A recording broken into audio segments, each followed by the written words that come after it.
Hello Athens! Welcome back again to my channel. Isang malaking event at malaking opportunity para kay Ken na ma-interview sa isang exclusive Japanese TV show na Yogaku Tenyuko Plus sa Japan, of course. Tinanong siya about sa kanyang mga kanta like Fake Faces, Kanako, Moving Closer at marami pang iba.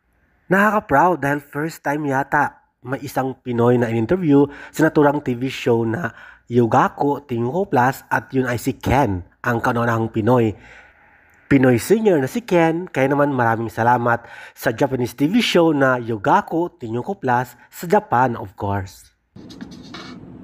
Hello minasan, I'm Philip. You're watching Yogaku Tenyuko Plus.